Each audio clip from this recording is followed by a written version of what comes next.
Welcome, fellow night owl, to tonight's tranquil journey through the annals of history.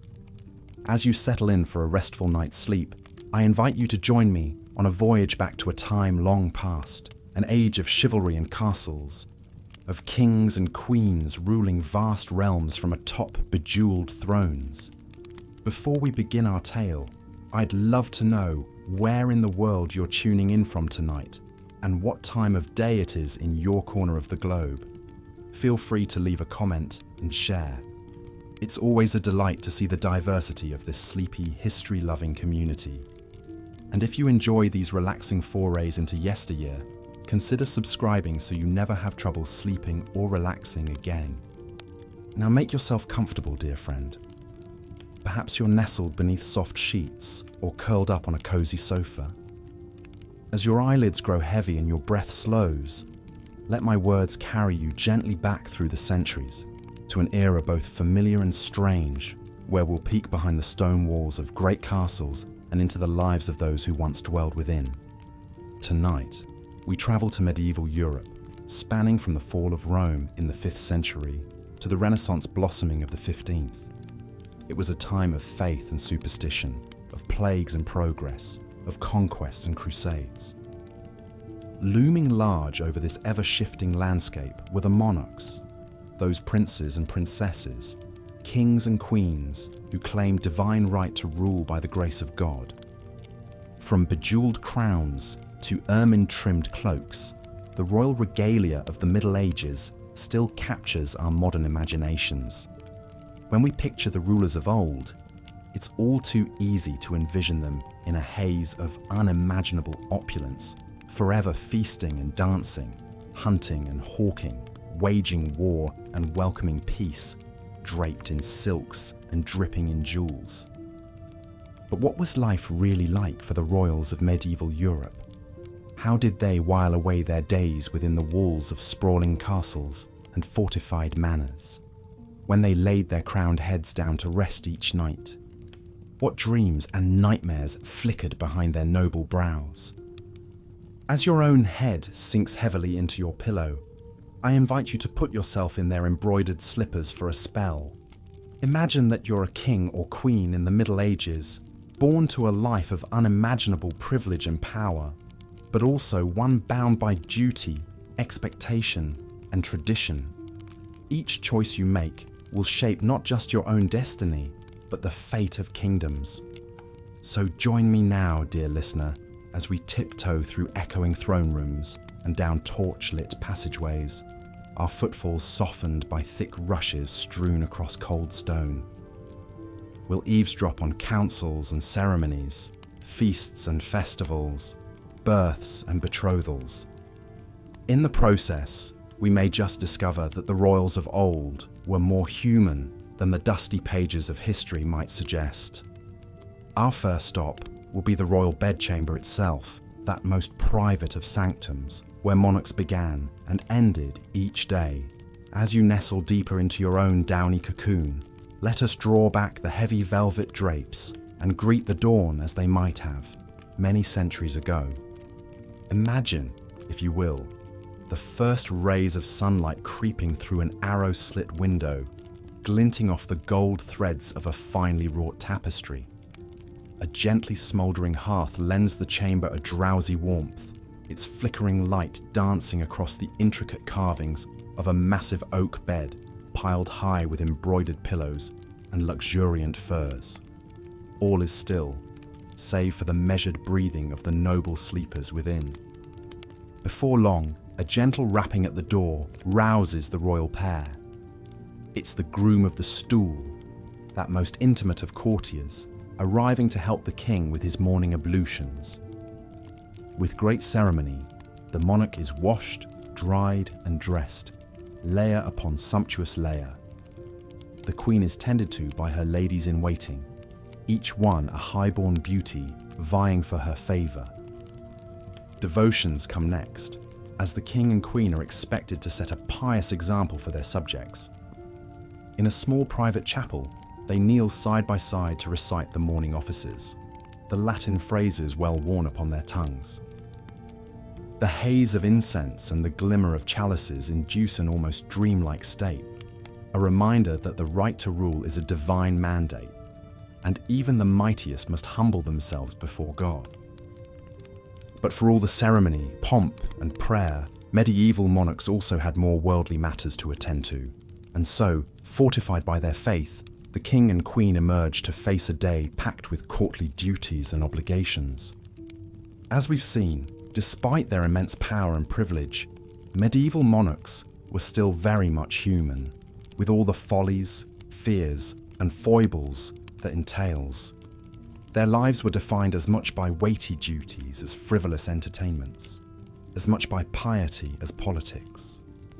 And perhaps no ruler better embodied these contradictions than the 12th century Queen Eleanor of Aquitaine.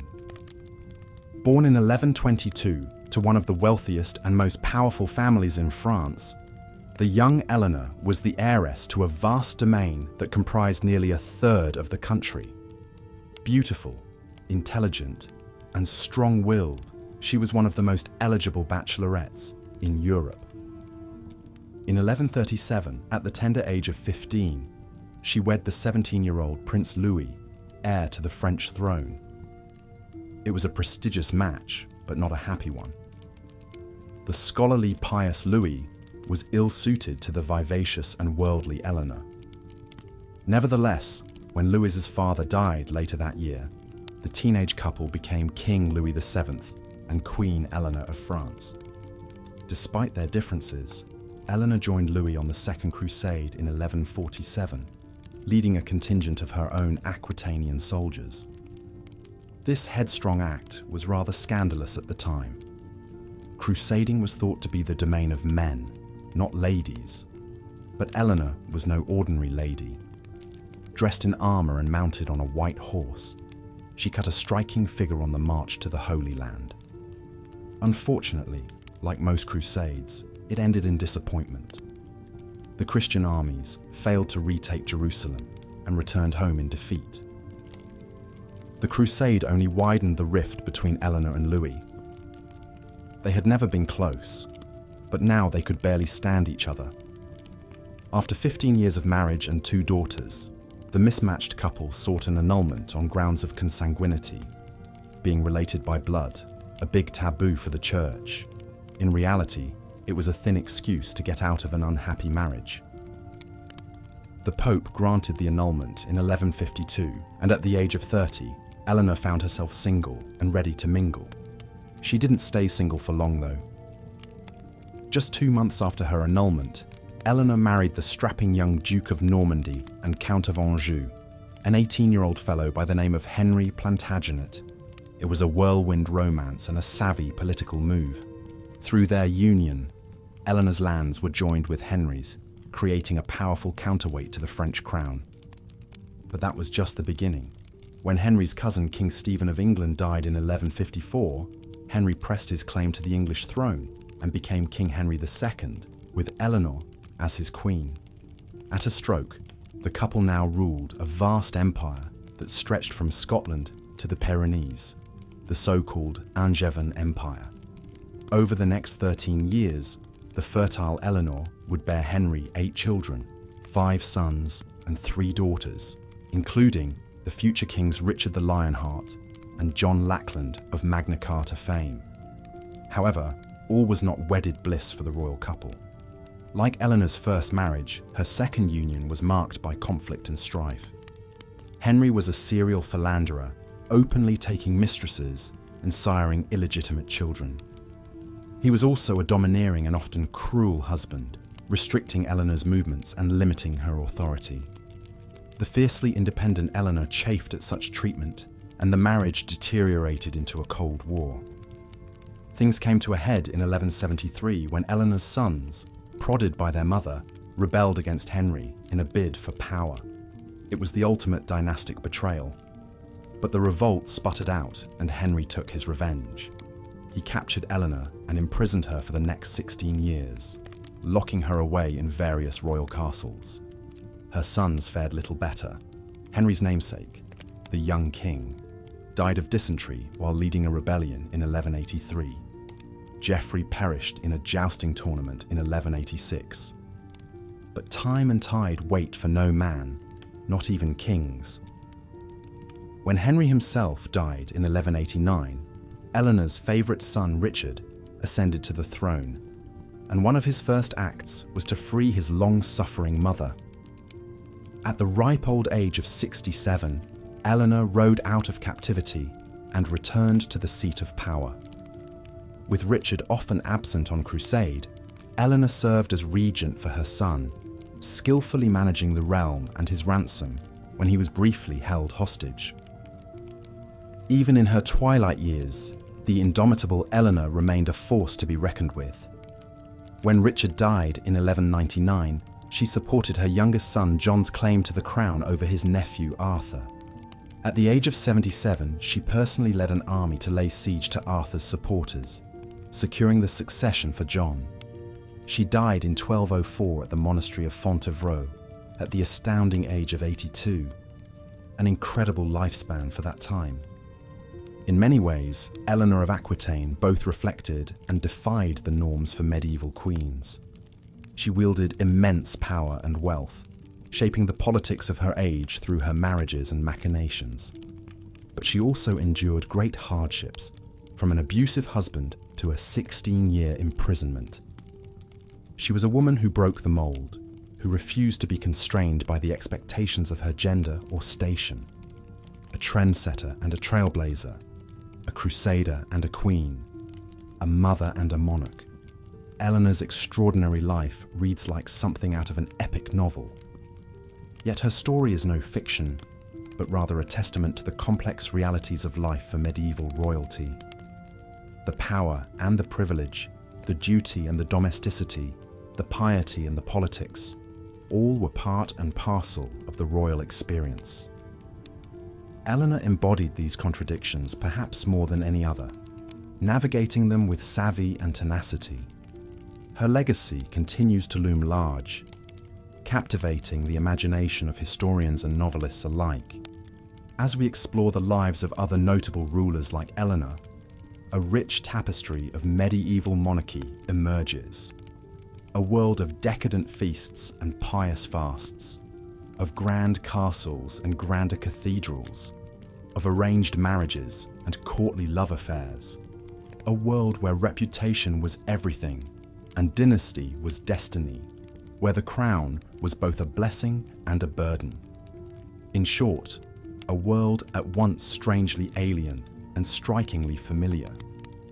Perhaps that is why peering into the private lives of medieval kings and queens continues to fascinate us. It offers a window into a lost world, a glimpse of humanity beneath the crowns and coronets. In their triumphs and tribulations, their vices and virtues, we see reflections of ourselves across the ages. And in that sense, their stories become our stories, their history becomes our heritage. So as we conclude our journey through the rarefied realm of medieval royalty, let us take a moment to ponder the lessons their lives can teach us. The perils of power, the burdens of privilege, the weight of expectation, but also the enduring human capacity for resilience, for reinvention, for leaving a mark on history. For in the end, though they may have worn crowns and sat on thrones, they were still flesh and blood, still fallible and mortal, just like you and me. And on that note, dear listener, it is time for us to bid farewell to the gilded courts and candlelit halls of ages past. May your dreams be filled with visions of mighty castles and fair maidens, of brave knights and wise kings. And may you awake refreshed with a newfound appreciation for the royalty of old and the humanity in us all. Until next time, I bid thee good night and sweet dreams. With the founding of the Order of the Garter, Edward III set a new standard for the pageantry and chivalric ideals that would come to define royal life in the late Middle Ages. This prestigious order of knighthood, with its elaborate ceremonies, grand feasts, and distinctive emblem of a blue garter, epitomized the pomp and majesty that medieval monarchs sought to cultivate. As we've seen, Edward and his Queen Philippa presided over a splendid court culture at Windsor Castle, surrounding themselves with the greatest artists, poets, and musicians of the age. But amidst all the grandeur and revelry, medieval rulers were also expected to embody a deep and abiding piety. Religion suffused every aspect of life in the Middle Ages, and this was especially true for monarchs who ruled by divine right. A king or queen was seen as God's anointed representative on earth, entrusted with leading their people, not only in matters of state, but in spiritual affairs as well. As such, medieval royalty were held to the highest standards of moral rectitude and religious devotion. A typical day for a medieval monarch would begin with morning mass in their lavish private chapel, attended by a retinue of priests and clerics. Kings and queens would spend long hours in prayer, offering supplications for the well-being of their realm and the salvation of their immortal soul. The Book of Hours, a richly illuminated devotional text, was a prized possession of many royals who would pore over its gilded pages in quiet contemplation. The religious calendar also dictated much of the rhythm of courtly life. The liturgical year was punctuated by a series of holy feasts and fasts that all members of the royal household were expected to observe. Lent, in particular, saw the royal diet restricted to very simple meatless meals in emulation of Christ's 40 days in the wilderness. But it was during the great celebrations of Christmas and Easter that the piety and majesty of medieval monarchy reached its fullest flower. The king or queen would preside over magnificent ceremonies in the great cathedrals, wearing their finest regalia and crowns. Amid clouds of incense and the chants of massed choirs, they would take communion before their assembled subjects, affirming their role as the ultimate spiritual authority in the land. This public display of piety was immensely important for cultivating the aura of sanctity and righteousness that medieval rulers depended on to legitimate their earthly power. By publicly venerating saintly relics, endowing monasteries and churches, and even embarking on holy pilgrimages and crusades, kings and queens sought to reinforce their image as the godly stewards of Christian society.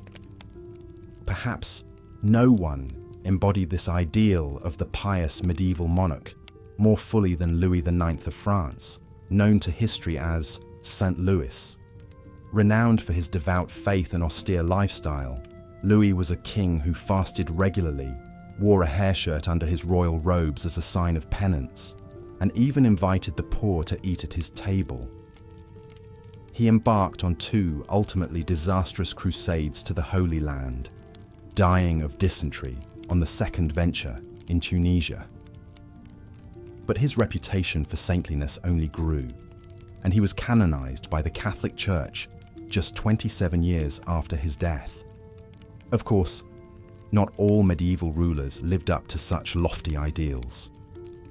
For every St. Louis, there was a king like Henry VIII of England, who famously broke with the Catholic Church in order to divorce his first wife, and went on to marry 5 more times. The notorious Pope Alexander VI, who reigned during the Renaissance, openly acknowledged his illegitimate children and was accused of turning the Vatican into a den of depravity. But for most medieval monarchs, piety and prayer remained an essential part of their daily lives and public personas. In an age when the line between the sacred and the secular was thin indeed, kings and queens were expected to bridge that divide, serving as both the temporal and spiritual leaders of their people. It was a weighty responsibility, and one that could take a toll even on the most devout of rulers. The great Carolingian emperor Charlemagne, who ruled much of Western Europe in the 8th and 9th centuries, was said to have wept with emotion as he took communion on his deathbed. So acutely did he feel the burden of his sins and the immensity of his role as God's vice-regent on earth.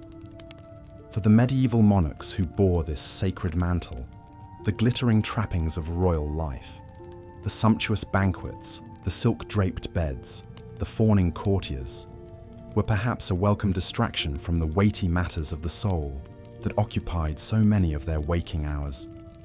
In the flickering candlelight of the royal chapel, as the king or queen knelt in prayer before the altar, the outside world, with its earthly cares and pleasures, must have seemed far away indeed.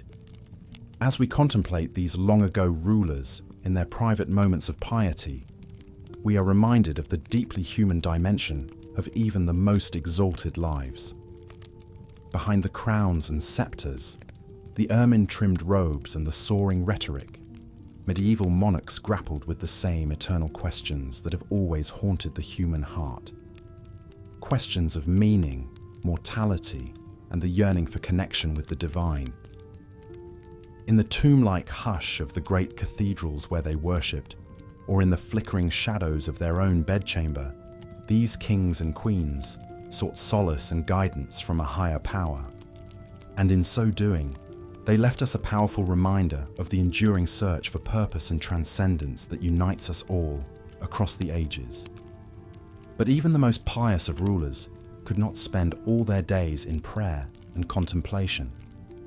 The business of actually ruling a kingdom called, and medieval monarchs had to navigate a treacherous landscape of competing interests, shifting alliances, and powerful personalities as they sought to maintain their grip on power.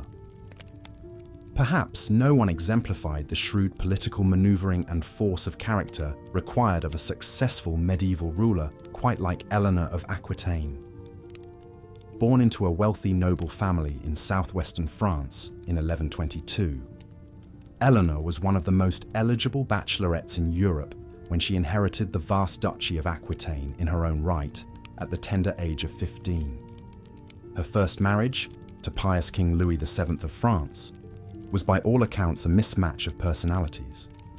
The worldly and cultured Eleanor found the ascetic Louis unbearably dull, and their relationship soured after she accompanied him on the ill-fated Second Crusade to the Holy Land. The expedition was a disaster, and rumours swirled that Eleanor had carried on an affair with her uncle, the dashing Raymond of Poitiers, while encamped in the shadow of the great walls of Antioch. When the royal couple returned to France, their marriage was effectively over, and in a shocking move for the time, the Pope granted Louis an annulment on the grounds of consanguinity, being too closely related.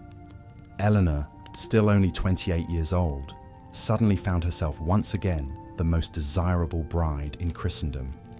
Her next match would prove far more consequential. Just 8 weeks after her annulment, Eleanor married the young Duke of Normandy, who also held vast territories in western France. His name was Henry Plantagenet, and 2 years later he would ascend to the throne of England as King Henry II, with Eleanor as his queen. Together, Eleanor and Henry would preside over a sprawling empire that stretched from the Scottish borders to the Pyrenees Mountains, encompassing all of England and more than half of modern-day France. It was one of the largest and most powerful realms in medieval Europe, and at its centre stood the formidable partnership of Henry and Eleanor. Over the course of their tempestuous 35-year marriage, the royal couple would have 8 children together, including 2 future kings of England, the legendary Richard the Lionheart and his treacherous brother John. Eleanor would serve as regent for her sons when they took the throne, wielding immense power and influence in her own right. But her path to becoming one of the most powerful women in medieval Europe was hardly a smooth one. Eleanor and Henry's marriage was notoriously fractious, marked by infidelities, power struggles, and outright rebellion on the part of their sons, often with Eleanor's backing. In 1173, Eleanor's 3 eldest sons, young Henry, Richard, and Geoffrey, rose up against their father in a bid for greater autonomy and control over their own territories. Eleanor, who had long chafed under Henry's efforts to curtail her authority, sided with her sons in the revolt. But the rebellion was ultimately crushed, and Eleanor was captured while attempting to flee to France. An enraged Henry imprisoned her, keeping his queen under house arrest for the next 16 years. It was only after Henry's death in 1189 that Eleanor was finally freed by her son Richard, now King of England. Despite being nearly 70 years old, she lost no time in reasserting her political influence. When Richard set off on the Third Crusade shortly after his coronation, Eleanor served as regent in his absence, governing England with a firm hand. She would go on to outlive both Richard and his successor John, dying in 1204 at the remarkable age of 82. Eleanor's long and tumultuous life offers a fascinating glimpse into the complex realities of power and gender in the medieval world. As a woman who wielded immense influence in her own right, as a wealthy heiress, queen consort, regent, and mother of kings, Eleanor defied many of the constraints placed on her sex in an intensely patriarchal society. But her story also underscores the precariousness of even the most exalted woman's position in medieval society. For all her wealth and influence, Eleanor was still ultimately subject to the will of the men around her. First her husbands, then her sons.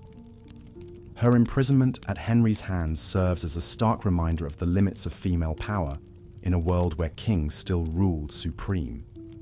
And yet, Eleanor's enduring fascination for historians and storytellers alike suggests that her legacy transcends the simple trappings of royalty or the constraints of her gender. In many ways, she embodies the restless, questing spirit of an age, a time when the old feudal order was giving way to a new world of courtly romance, chivalric ideals, and the first stirrings of individualism. As a patron of the arts and a leader of the courts of love, grand assemblies where the conventions of courtly romance were celebrated and codified, Eleanor helped to shape the cultural ideals that would define the High Middle Ages. Her influence can be seen in everything from the love poetry of the troubadours to the soaring cathedrals and illuminated manuscripts that still take our breath away today. In Eleanor's story, we see a woman who grappled with the great questions of her age, questions of power, faith, love, and duty, and who left an indelible mark on the world she inhabited. Hers is a tale of ambition and intrigue, of passion and politics, of the struggle to assert oneself in a world that was not always kind to strong-willed women. But it is also, in the end, a deeply human story, a reminder that even the most towering figures of history were flesh and blood people, with all the flaws and foibles that entails. In the flickering candlelight of a long-ago castle chamber, we can imagine Eleanor as she might have been in a rare moment of repose, a woman of indomitable spirit and fierce intelligence, yet still subject to the same yearnings and vulnerabilities that have always animated the human heart. As we drift off to sleep, let us dream of Eleanor and her world, a world of crenellated battlements and fluttering banners, of soaring cathedrals and scented gardens, of love and war and the eternal dance of power. And let us remember too that the great sweep of history is ultimately woven from the countless strands of individual lives, each one a story waiting to be told, a legacy waiting to be remembered in the stillness of the night. As we've seen, the lives of medieval monarchs were steeped in extravagance and pageantry, yet also heavily circumscribed by rigid expectations and weighty responsibilities. For all the grandeur of their castles and courts, kings and queens faced a daily existence that was in many ways far from enviable. Take Eleanor of Aquitaine, for instance. Born into wealth and privilege as the heiress to a vast duchy, she became Queen of France at the tender age of 15, upon her marriage to King Louis VII.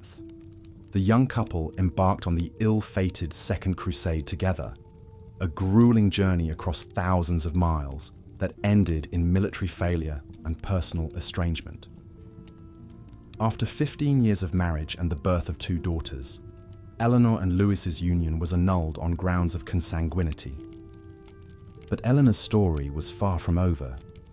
Just 8 weeks later, she married the young Duke of Normandy and Count of Anjou, who shortly thereafter ascended the throne as King Henry II of England. As queen once again, Eleanor proved a formidable political presence, governing England as regent during Henry's long absences and bearing him 8 children, including the future kings Richard the Lionheart and John Lackland. Yet for all her power and influence, Eleanor's life was tumultuous and constricted by the politics of the day. Her marriage to Henry grew increasingly fractious, and she eventually incited her sons to rebel against their father, a transgression for which she spent 16 years under house arrest. In the end, she outlived both her husbands and all but 2 of her 10 children, dying at the ripe old age of 82 as the Queen Mother and one of the great survivors of the age.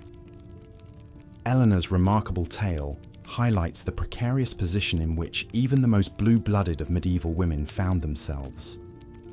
Subject to the authority of fathers, husbands and sons, queens could wield significant influence from behind the scenes, but always at the risk of censure or punishment for overstepping their bounds. The personal was deeply political, and a royal woman's choice of spouse or ability to produce heirs could spell the difference between dynastic glory and ruin. This was certainly the case for Empress Matilda, the daughter of England's King Henry I. Groomed for greatness from a young age, Matilda was married off to the Holy Roman Emperor as a teenager, and later recalled to England to be named her father's heir after the death of her brother in a shipwreck. But the barons balked at accepting a woman as their ruler, and when Henry died, Matilda's cousin Stephen of Blois rushed to seize the throne, plunging England into a nearly 20-year civil war known as the Anarchy.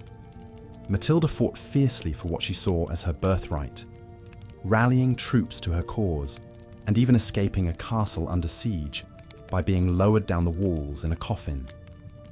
She came tantalizingly close to the crown, entering London in triumph and preparing for her coronation. But the fickle citizens soon turned on her, and she was chased out of the city, never to return.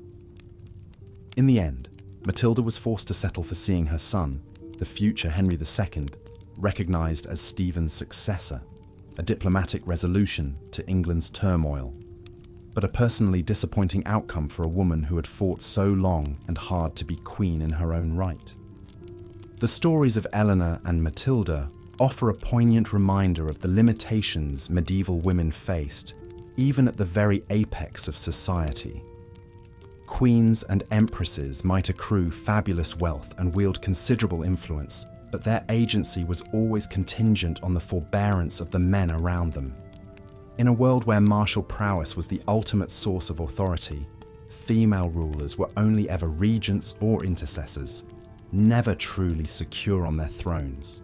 Yet if the political sphere was largely closed off to them, medieval royal women could and did find other outlets for their ambitions. Many carved out significant roles for themselves as patrons of the arts, commissioning magnificent works of art and architecture to adorn their palaces and glorify their memories. Eleanor of Aquitaine was a noted sponsor of troubadours and poets, presiding over a glittering court culture that helped define the early medieval vogue for courtly love.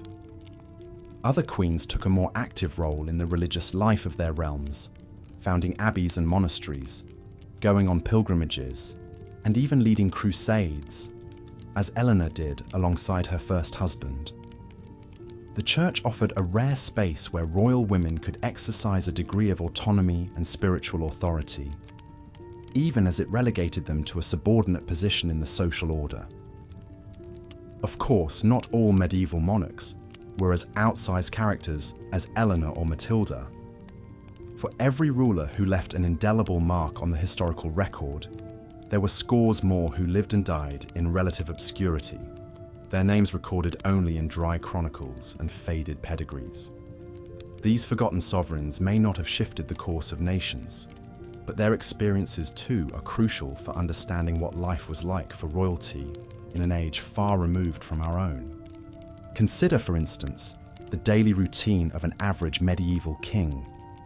Although we might think of royal schedules today as jam-packed with court ceremonials, diplomatic engagements, and affairs of state, the reality in medieval times was often considerably more slothful. While the typical day would open with mass at dawn, and perhaps some dispensation of justice or audiences with courtiers, Many monarchs spent long stretches in sybaritic ease, drifting from banquet to hunt to gaming table in a haze of idle pleasure-seeking. Writing in the 12th century, the chronicler Walter Map described a royal feast with more than a hint of moralistic judgment. In the midst of wanton joys and unbridled pleasures, with jesters and minstrels, dishes and delicacies fit for kings, dancers and jugglers, all shame was cast aside, all modesty abandoned, and day was turned into night by the torches' flare, and the air resounded with shouts and acclamations. Behind the bluster, one can detect a very human vulnerability. For all their license to indulge in feasts and frivolities, medieval monarchs were expected to live up to nearly impossible ideals of nobility, piety, and honor. They were supposed to be generous patrons, fierce warriors, wise judges, and unimpeachable moral examples, all while navigating the treacherous currents of court politics and dynastic rivalry. It's little wonder that so many sought refuge in life's fleeting pleasures or clung to the comforts of religion. At the end of the day, perhaps that is what is most striking about the medieval monarchical experience. Not its distance from our own, but its fundamental humanity. Peeling back the ermine robes and shining crowns, one finds people not so different from ourselves. Individuals struggling to reconcile duty and desire, to make their mark on the world while playing the hands they were dealt by fate and circumstance. In a society as rigidly hierarchical as medieval Europe, it could be tempting to see royalty as superhuman paragons, blessed by birthright to glide far above the common run of cares and woe. But examine their lives more closely, and a different picture emerges. One of real men and women shouldering heavy burdens and harboring quiet dreams, much like any of us today. So, when next you settle down for the night and close your heavy eyes, spare a thought for those long ago kings and queens whose stories have drifted down to us through the ages. Imagine yourself behind the high stone walls of a drafty castle bedchamber, feeling the weight of the crown as your head sinks into the pillow. Dream yourself into their world of ceremony and intrigue, languor and longing, and ponder for a moment how much has changed and how much remains the same. As we've seen, the lives of medieval monarchs were shaped by weighty responsibilities and grand displays of power. But perhaps no ruler exemplified the precarious nature of royal authority quite like the 12th century Empress Matilda. Born in 1102 to King Henry I of England and Matilda of Scotland, the young princess enjoyed a privileged upbringing befitting her noble status. She was married at just 8 years old to Henry V, the Holy Roman Emperor, in a lavish ceremony that sealed an important political alliance. At the imperial court in Germany, Matilda thrived. She quickly adapted to the language and customs of her new home, impressing others with her poise and intellect. The teenage empress traveled extensively with her husband, even accompanying him on military campaigns in Italy. Sadly, Henry V died suddenly of illness in 1125, leaving 23-year-old Matilda a widow. With no children of her own, she returned to the English court of her father. King Henry I doted on his only surviving legitimate child. He named Matilda as his heir and forced his barons to swear fealty to her, an unprecedented move, as a woman had never ruled England in her own right before. To bolster her claim, Henry arranged Matilda's marriage to the powerful Geoffrey of Anjou in 1128. The union produced 3 sons, including the future King Henry II. But storm clouds were gathering. Many of England's barons resented the idea of a female sovereign, and Matilda's haughty demeanour at court did little to endear her to would-be subjects. When Henry I died in 1135, the stage was set for a showdown over the royal succession. The king's nephew Stephen of Blois quickly crossed the Channel, seized the crown for himself, and was recognised as ruler by the English church. Matilda was incensed, with her husband Geoffrey she rallied supporters to her cause and launched an invasion of England in 1139. The perils of the monarchical life were laid bare as a bitter civil war erupted. For over a decade, the realm was consumed by bloody conflict and shifting alliances as Matilda battled her cousin Stephen for the throne. The period came to be known as the Anarchy. Despite her tenacity, the Empress struggled to win a decisive victory. Her forces captured Stephen in battle in 1141, and Matilda briefly took control of the government. But a series of strategic blunders and her imperious rule alienated erstwhile allies. A popular uprising drove Matilda out of London before her planned coronation. As the war dragged on, the people suffered immensely from the breakdown in law and order. In the end, neither Matilda nor Stephen would truly prevail. The anarchy ended in 1153 with the Treaty of Winchester, which allowed Stephen to keep the throne, but named Matilda's young son Henry as his successor. The following year, Stephen's death cleared the way for Henry II to finally restore stability to England. Matilda's decades-long fight to secure her royal inheritance was over. The dramatic saga of the Empress Matilda illustrates the reality that even the most privileged royal existence could be disrupted by political turmoil. Matilda was born into power and groomed for greatness, but her sex and stubborn personality ultimately hindered her path to the crown. While she never ruled in her own name, Matilda's lifelong quest to secure the throne laid the foundation for the Plantagenet dynasty that would dominate England for over 300 years. Throughout the Middle Ages, royals like Matilda were expected to serve as beacons of culture and learning for their people. In an era when access to education was limited mostly to the wealthy and religious orders, medieval monarchs played an outsized role in fostering the arts and sciences. Kings and queens would wield their vast resources as patrons, supporting the work of scholars and artisans in a grand show of power and prestige. Few things demonstrated the cultural clout of a ruler like commissioning magnificent works of architecture. Soaring cathedrals and imposing castles served as awe-inspiring tributes to both God and king. The Gothic style that flourished in the 12th to 16th centuries was characterized by pointed arches, flying buttresses, intricate sculptures, and luminous stained glass. All technical marvels requiring vast teams of skilled masons, glassworkers, and artisans to build.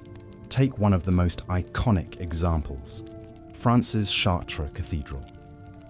The bulk of this stunning church was erected between 1194 and 1250 during the reigns of Philip II, Louis VIII, and Louis IX. Its towering 112-foot stone vaulted ceiling, 176 stained glass windows, and ornate royal portal were all cutting-edge innovations for the time. As many as 300 artisans might have laboured continuously over decades to construct this Gothic masterpiece. Of course, no less impressive were the projects royals commissioned for their own residences. Sprawling palaces and fortified castles were built and expanded over centuries, each new generation of rulers adding their own flourishes. The famed Palace of Westminster in London started as a humble 11th century dwelling for Anglo-Saxon kings. But by the time Richard II began rebuilding it in 1394, the palace boasted a magnificent great hall, separate royal apartments, and defensive walls enclosing over 10 acres along the River Thames. Inside their stately homes, medieval monarchs surrounded themselves with beauty. Tapestries were the ultimate status symbol. Incredibly expensive to create, they added warmth, colour, and storytelling to drafty stone halls.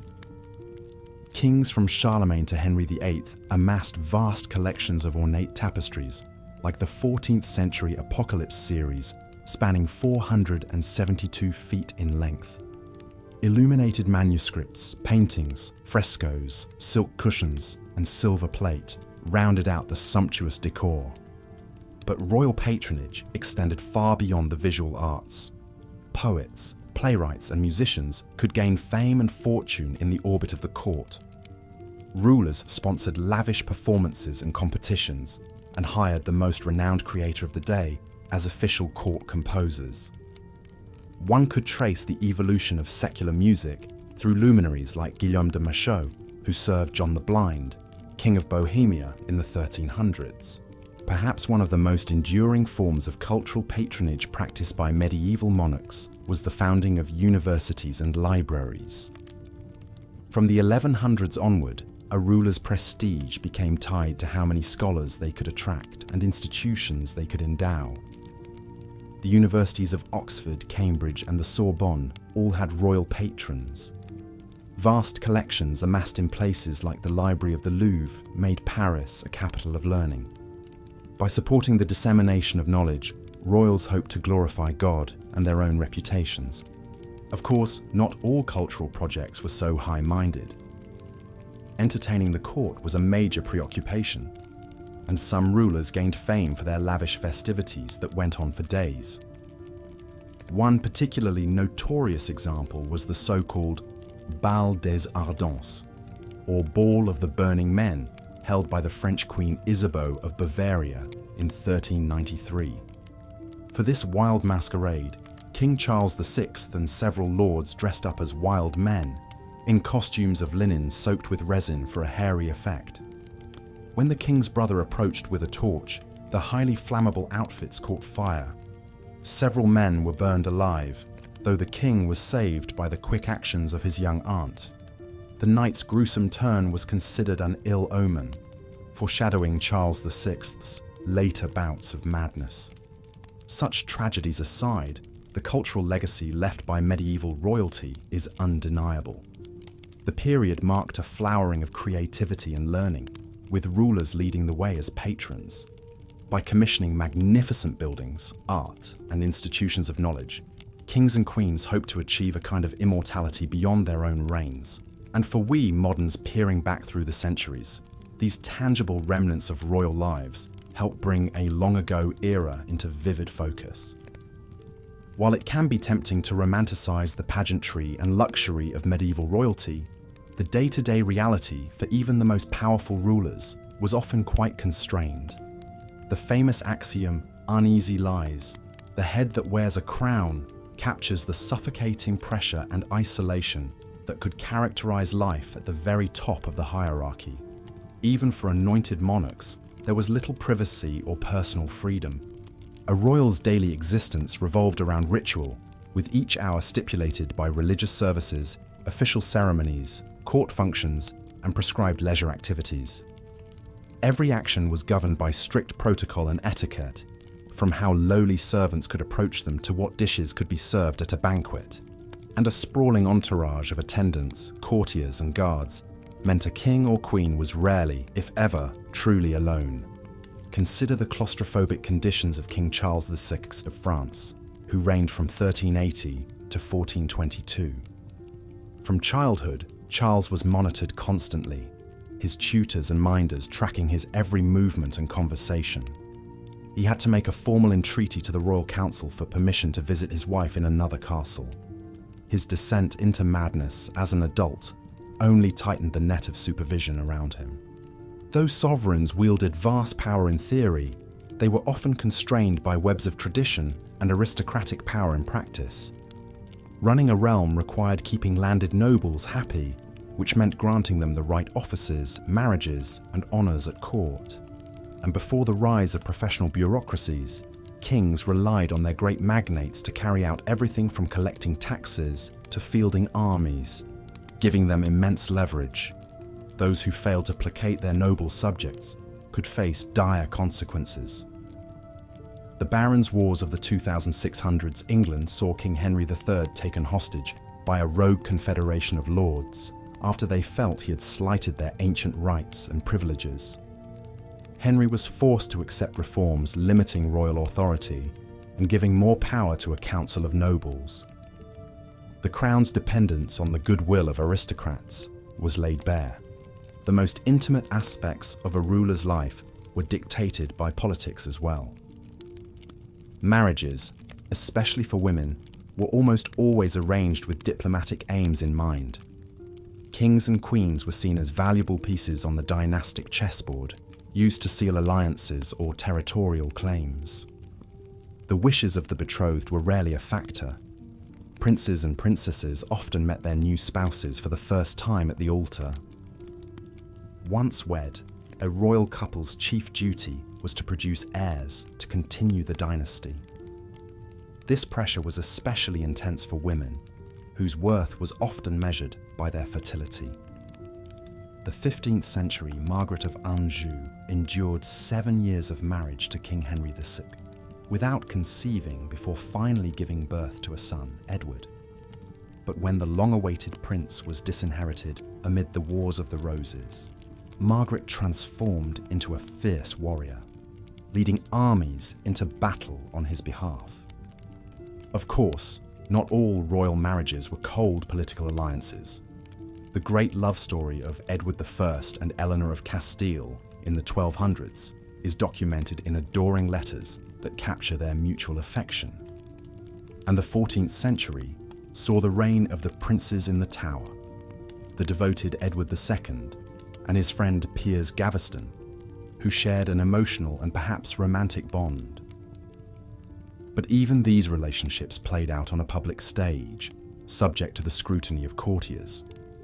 Despite the immense privilege of their rank, royalty sacrificed much of their personal autonomy.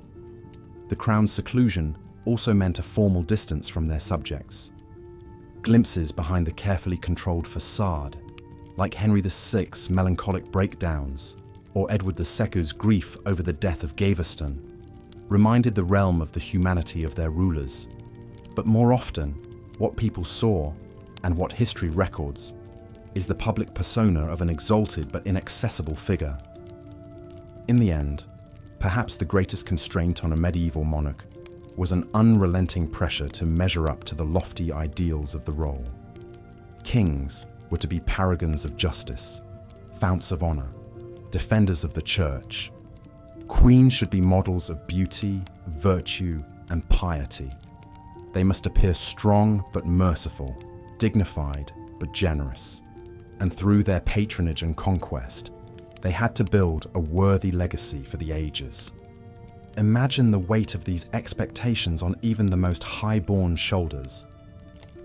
Peering back through the mists of time, one almost sees the glittering mask of royalty slip aside, revealing the all-too-human faces beneath the crowns.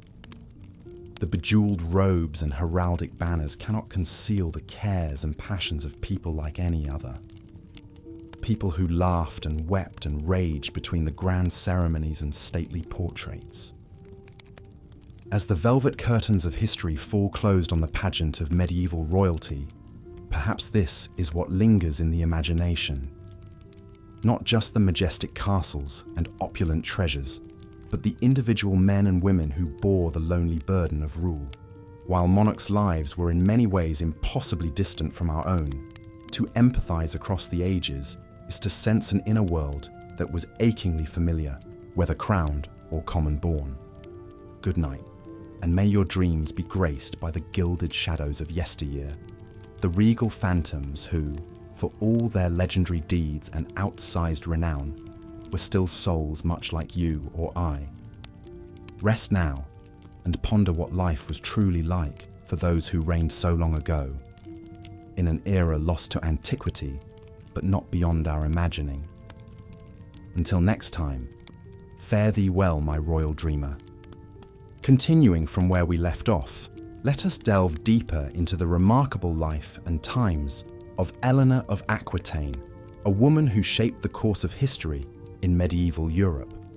Born in 1122, Eleanor was the daughter of William X, the wealthy and powerful Duke of Aquitaine.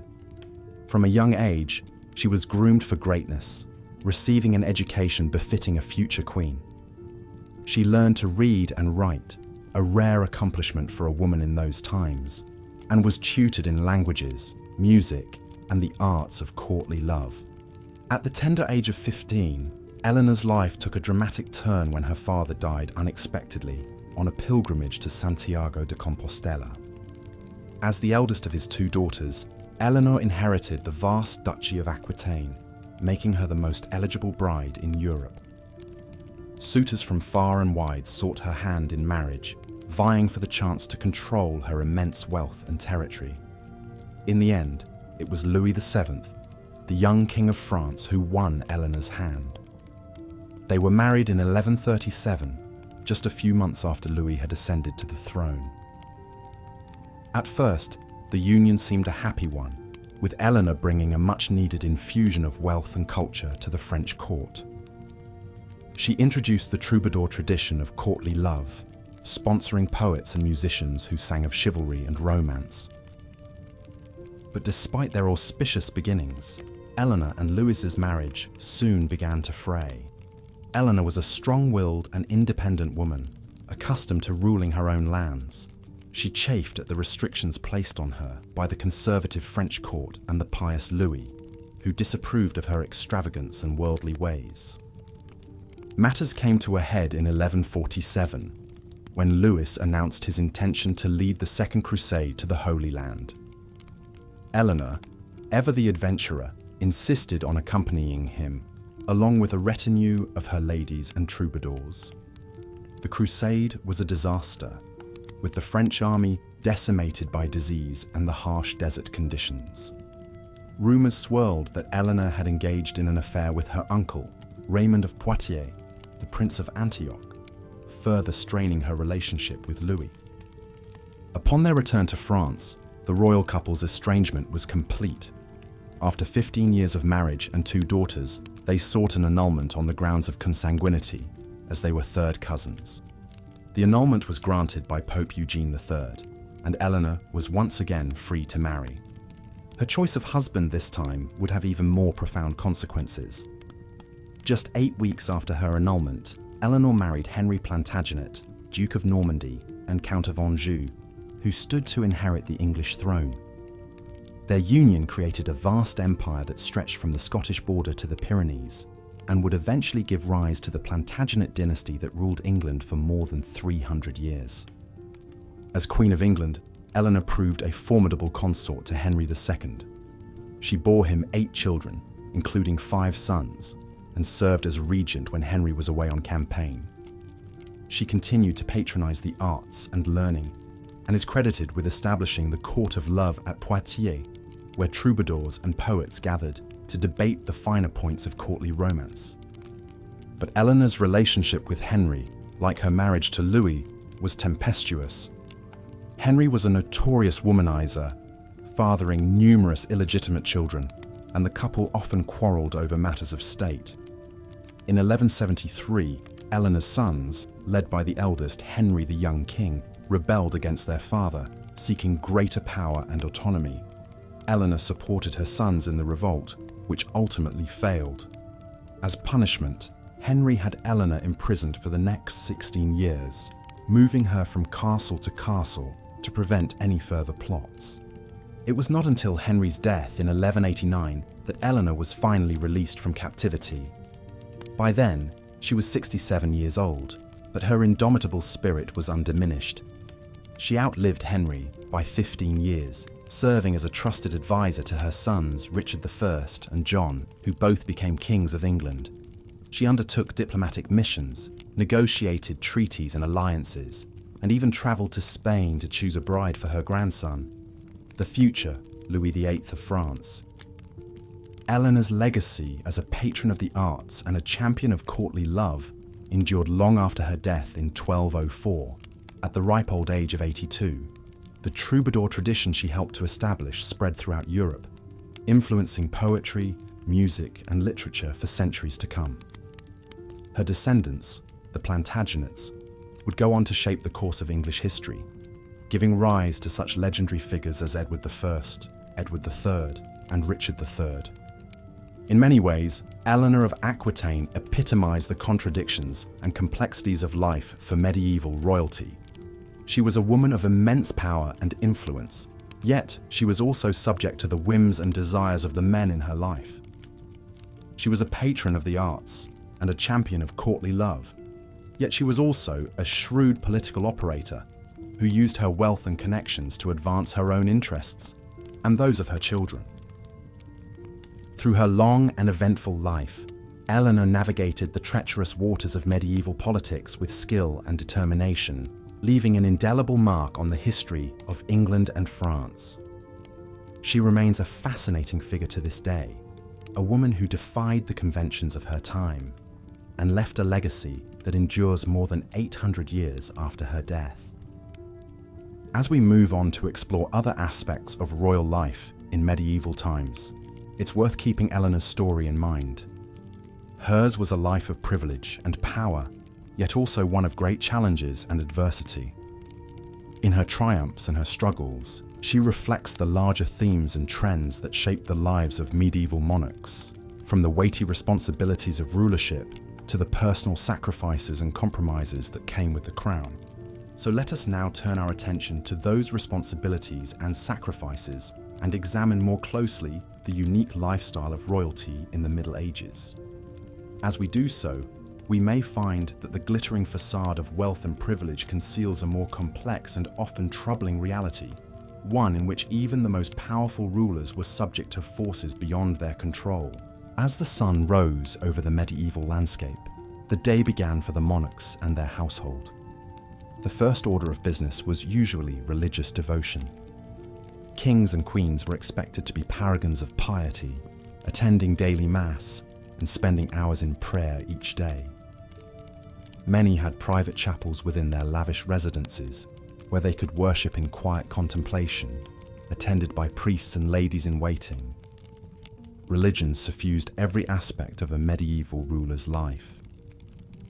The Queen's Day often revolved around the royal children. Most queens bore many offspring, as a large family was seen as a blessing and a safeguard for the dynasty. But childbirth was perilous in an age before modern medicine.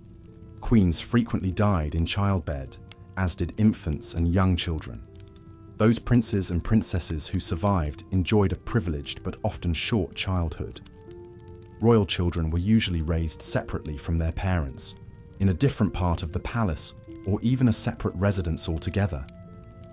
There, they were tended to by an extensive staff of nurses, tutors, servants, and companions. A princess would learn domestic skills like needlework, as well as dancing, music, and social graces. Education for princes was rather more expansive, including military training, as well as academic subjects like languages, mathematics, law, and history. All were rigorously schooled in religion and courtly etiquette. But perhaps the most important lessons were in dynastic politics. From an early age, royal children knew their marriages would be arranged for political reasons, to cement alliances, or bring powerful territories under the family's influence. Romance was a luxury that royalty could rarely afford. Some royal children were engaged while still in the cradle, their personal happiness a small matter compared to the good of the realm. One famous example of a childhood betrothal that shaped history was that of Eleanor of Aquitaine. Born around 1122, Eleanor was the eldest daughter of William, Duke of Aquitaine, who possessed the largest and richest province in what is now France. The willful and high-spirited Eleanor became his heiress and was much sought after as a bride. She married the future King Louis VII of France when she was only about 15 years old. Beautiful, wealthy, and strong-minded, Eleanor was not content to be a demure queen consort. When her pious husband Louis joined the Second Crusade in 1147 to fight in the Holy Land, Eleanor shocked many by insisting on going with him. Accompanied by hundreds of her ladies, the queen set out in high style, wearing armor and carrying a lance. But the crusade did not go well for the French, and Louis and Eleanor's marriage became strained, not least because she failed to produce a male heir. Matters came to a head after they returned, and Eleanor sought an annulment on grounds of consanguinity, or being too closely related.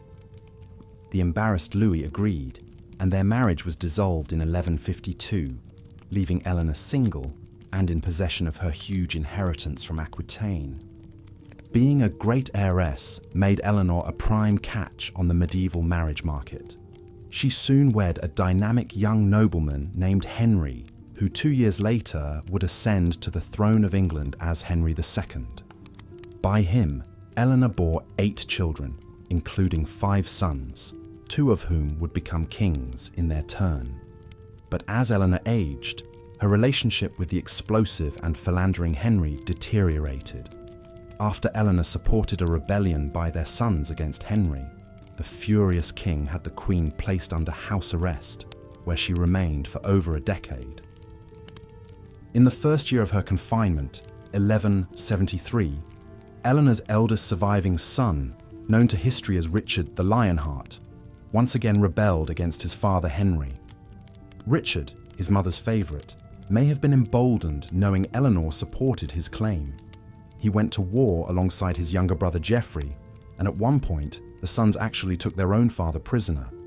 But Henry finally subdued the rebellion, only agreeing to free Eleanor after Richard submitted and begged for forgiveness.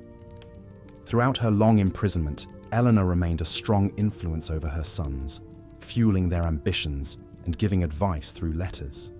When Henry II finally died in 1189, Richard ascended to the throne, and his first act as king was to order his beloved mother released. On Richard's departure for the Third Crusade, he installed Eleanor as Regent of England, allowing her to wield power openly for the first time. As regent, and during Richard's long absences and captivity abroad, Eleanor worked tirelessly to raise his ransom, negotiate with the Pope on his behalf, and help rule his territories, travelling ceaselessly across England and France. The indomitable Eleanor lived to the remarkable age of 82, having spent her final years in her favourite abbey, Fontevraud. Eleanor was a shining example of how a medieval queen could carve out a significant sphere of influence despite the constraints placed upon women in her time. She cultivated an image of herself as a cultured patron of the arts, and indeed the tradition of courtly love, poetry flourished at her court, where Eleanor encouraged troubadours to write verses extolling the virtues of noble ladies. But Eleanor was an exception in many ways. For most medieval queens, their chief duty was to provide the king with male heirs. Sons were infinitely preferred over daughters to inherit the throne and carry on the family dynasty. Bearing healthy children was such an essential queenly role that infertile queens were frequently cast off, their barrenness seen as a curse or judgment from God. The pressure on queens to procreate meant that many royal women were almost constantly in a cycle of pregnancy, childbirth, and recovery for most of their fertile years. But they were also expected to preside gracefully over court festivities, even when in a delicate condition.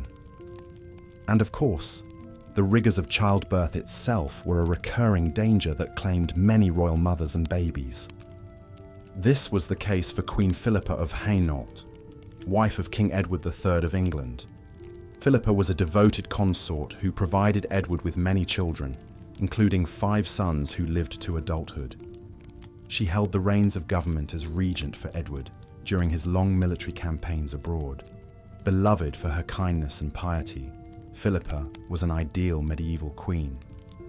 But bearing so many royal children ultimately cost Philippa her life. She died at age 55 in August 1369, days after giving birth to her 14th child. Edward was devastated by the loss of his queen, and she was deeply mourned by her people. Her grandson would one day inherit the throne as the ill-fated Richard II. While sons were the most coveted royal offspring, a medieval king also hoped for at least one daughter, who could be married off to a rival ruler to seal a peace treaty or secure an alliance. Daughters were useful dynastic bargaining chips in the unending game of feudal realpolitik. The marriage contract of a princess was often hammered out through months of tense negotiations, with every clause and condition painstakingly spelled out, and her dowry a matter of fierce haggling.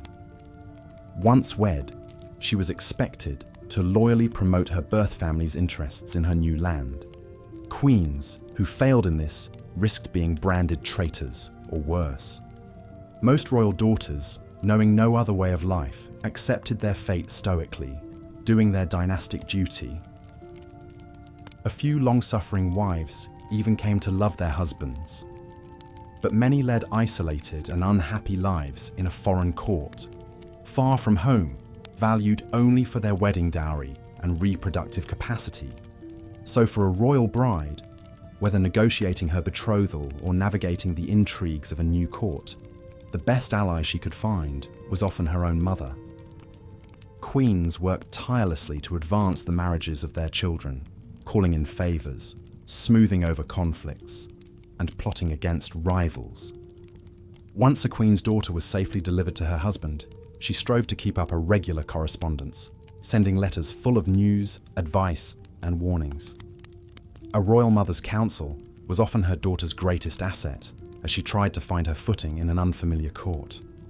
This special bond between queens and princesses was one of the most important relationships in the medieval world. Empress Matilda was one royal daughter who could have used her mother's guidance. Matilda was born in 1102 to King Henry I of England and his wife Matilda of Scotland. The young princess lost her mother at age 7, leaving her open to the machinations of her father. When Matilda was only 8 years old, King Henry arranged her betrothal to the powerful Holy Roman Emperor Henry V, who was more than 15 years her senior. The little princess was sent to Germany in 1110 to be raised at her future husband's court, where she was educated as befitted an empress to be. The imperial couple married in 1114, despite the bride only being 12 years old. As Empress of the Holy Roman Empire, Matilda seemed destined for greatness. But her husband died in 1125 after only 11 years of marriage. The widowed Matilda, still only 23, was suddenly left without a clear role. She had failed to bear the emperor a child, and his successor had no use for her. With few options, Matilda was forced to return to the court of her father, King Henry. Matters became more dire for Matilda when her younger brother, Henry's only legitimate son, drowned in the disastrous White Ship disaster of 1120. Suddenly, Henry had no clear heir, and many of his barons were uneasy at the thought of a woman inheriting the throne. But Henry forged ahead with his plan. The determined King Henry forced his barons to swear an oath to accept Matilda as his heir. He then arranged a second marriage for the reluctant Matilda, this time to the 13 years younger Geoffrey of Anjou. It was a tempestuous match, with the arrogant Matilda and proud Geoffrey frequently quarrelling.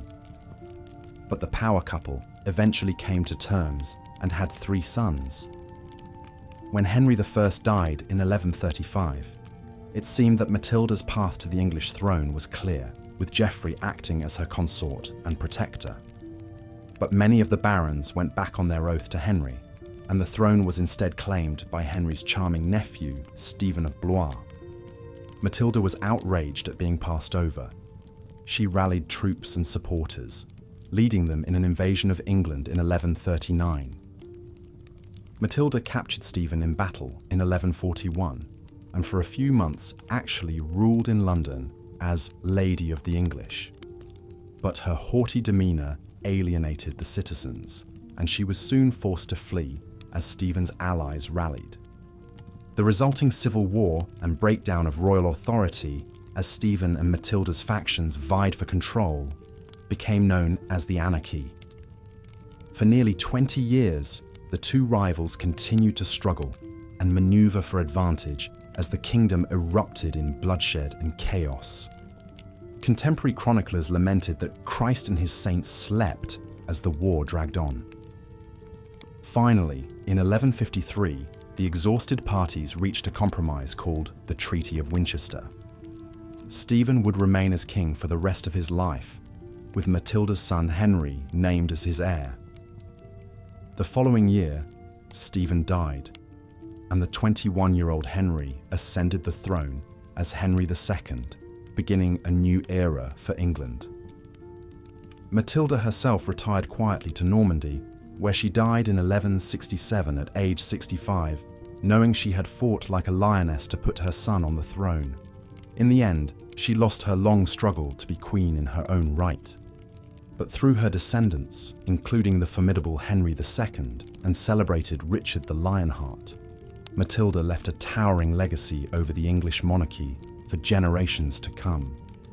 The saga of Matilda and Stephen demonstrates how uncertain even a seemingly ironclad royal succession could become in the chaos of the Middle Ages.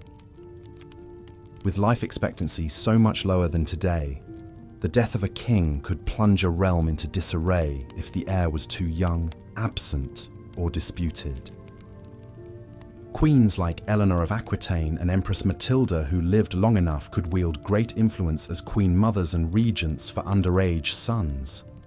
Matilda's daughter-in-law Eleanor of Aquitaine was especially skilled at using her power behind the throne to steer events, even dominating the royal court for a time. But such a prominent role for women was the exception rather than the rule in the deeply patriarchal society of medieval Europe.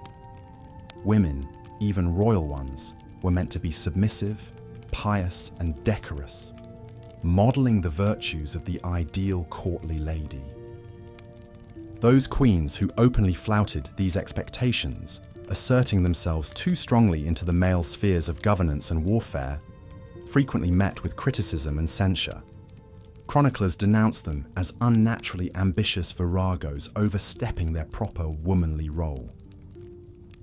This was the case with Queen Isabella of France, wife of Edward II of England.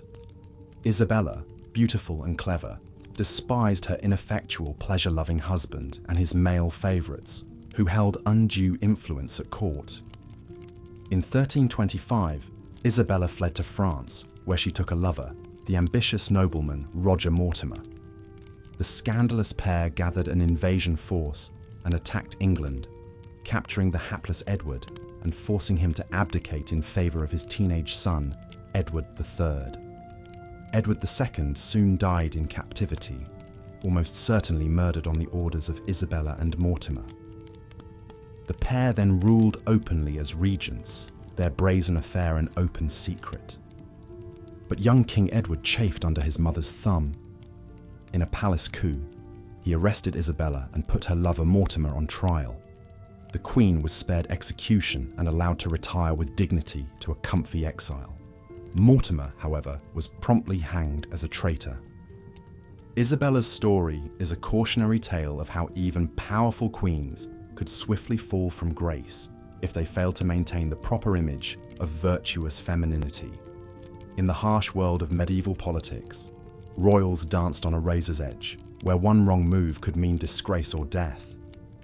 When those missteps involved queens and their lovers, the scandal was especially juicy to royal watchers. By the later Middle Ages, most kings had resigned themselves to their wives taking discreet lovers, so long as they were reasonably cautious and bore the king's children. Of course, kings themselves frequently strayed with mistresses. It was practically expected for lusty royal husbands. Henry II of England, Eleanor of Aquitaine's spouse, famously kept a whole string of mistresses, most notably the fair Rosamond, the comely young daughter of a knight. Henry ensconced his beloved Rosamond in a sort of love nest, a picturesque bower at the centre of a hedge maze at his park in Woodstock. According to legend, a jealous Queen Eleanor eventually found a way into the labyrinth and confronted her nubile young rival, offering her the choice of a dagger or a cup of poison. The tale's ominous implication of murder only added to the fair Rosamond's romantic mystique. The reality, as usual, was doubtless more prosaic. Some historians believe Rosamond may have become a nun with Eleanor's knowledge, as a respectable way to remove her from the royal court. In any case, Rosamond apparently died of natural causes, as a charitable foundation was later established at Godstow Abbey in her name. The enduring legend of Rosamond and Eleanor demonstrates how tales of courtly love, with adulterous passions, jealous rages and tragic endings, so captivated the imaginations of medieval nobility.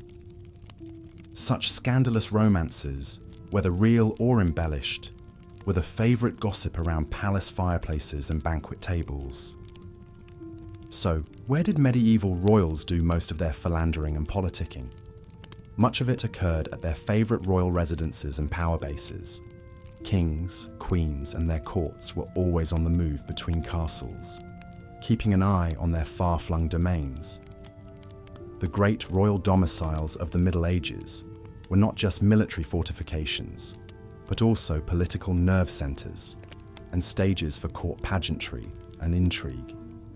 The mightiest castles boasted concentric rings of stout walls, towers, baileys and keeps, plus lavish living quarters decked out in rich tapestries, fine furnishings and precious plate.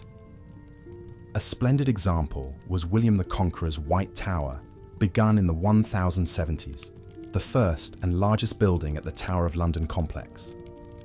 Though meant to dominate and intimidate William's new English subjects, the White Tower also functioned as a showy royal residence, complete with a magnificent Great Hall, stately apartments, and a lovely chapel.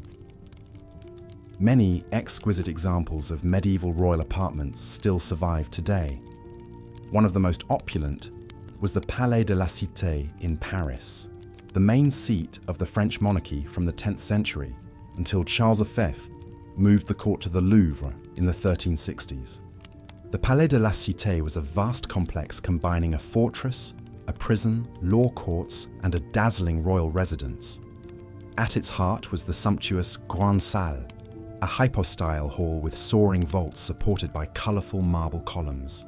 The vault was painted a deep, inky blue, dotted with golden fleurs-de-lis, evoking the night sky. Magnificent statues of French kings lined the walls, staring down regally at courtiers and visitors. Though the Grande Salle was mostly destroyed by a fire in 1618, we can still marvel at one of its exquisite side chambers, the fairy tale Sainte-Chapelle. This glorious Gothic chapel was built by King Louis IX in the 1240s to house the supposed crown of thorns and other relics of Christ's Passion. The Sainte-Chapelle is famed for its dazzling stained glass windows, an ethereal expanse of luminous jewel tones soaring nearly 100 feet above the marble floor. Brilliantly hued scenes from the Old Testament and Passion cycle mesmerize the eye, awash with glowing. Life for royalty in medieval times was a world unto itself, set apart from the toil and concerns of the common people. While the lives of kings and queens were undoubtedly privileged, full of luxury and power beyond imagining for most, they also carried heavy burdens and weighty expectations. Their daily routines were marked by strict ceremony, onerous duties, and constant public scrutiny. The royal lifestyle was at once decadent and demanding, a glittering facade masking very human struggles within. Perhaps no monarch better embodies the paradoxes of royalty than Queen Philippa of England, devoted wife of Edward III and mother to no less than 12 children. Born a noblewoman of Hainaut, now in modern Belgium, the young Philippa came to England at just 13 to be wed to the 15-year-old Edward.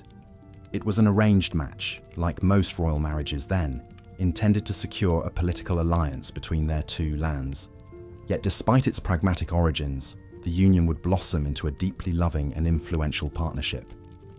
Edward and Philippa's marriage was a pillar of strength during a tumultuous time for the English crown.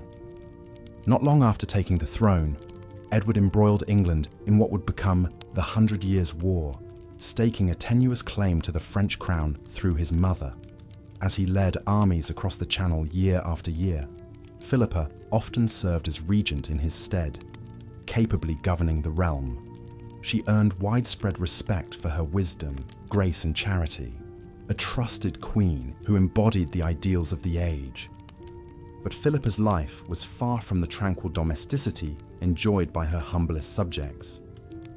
When not holding court or reviewing matters of state, she was frequently pregnant, confined to her chambers for long stretches. Childbirth was a perilous affair even for queens, and not all of Philippa's babies would survive infancy. Those who did faced an upbringing of rigid formality, every moment structured and supervised. the natural rambunctiousness of childhood tamed by decorum. Exhausting as this cycle of child-rearing was, it was also Philippa's chief duty and a source of dynastic pride. Her sons would go on to be the famed Black Prince and the powerful John of Gaunt. Her daughters she raised to be gracious and capable queens. In an age when the primary role of royal women was to secure the succession, Philippa excelled. Yet she strove to be more than a queen. She made herself a true partner to Edward and an influential force in her own right. When not consumed by matters of state or family, Philippa embraced the refined pastimes and pageantry of court. She had a passion for fine clothing and is said to have kept a wardrobe unmatched in opulence.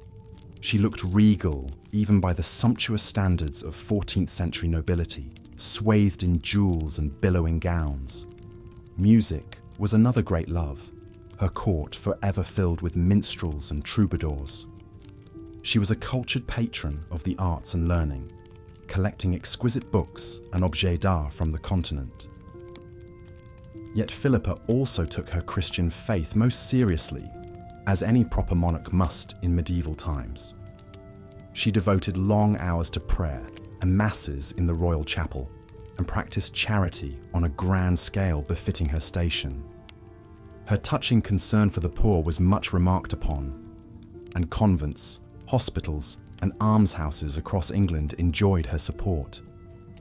She was forever interceding to the king for mercy on prisoners, or pardon for criminals condemned. Hers was a gentle and moderating influence on the throne. Thus, even a queen renowned for her virtue had to walk a delicate line, balancing piety and dynastic duty, stately glamour and common compassion. Whether ensconced in sumptuous apartments attended by scores of ladies or on her knees in solemn prayer, Philippa had to be every inch the queen at all times, gracious but commanding, admirable from every angle. Edward appeared to adore her, remained relatively faithful, and mourned her most deeply at her passing. Yet he would take a mistress in her lifetime. One could only expect so much of a king. This was the central paradox of a queen's life. She must project an image of unassailable majesty, yet in truth, even her marriage was a political contract first and foremost. She must bear as many heirs as she could and raise them to rule, yet forever live apart from them and their simple childhood delights.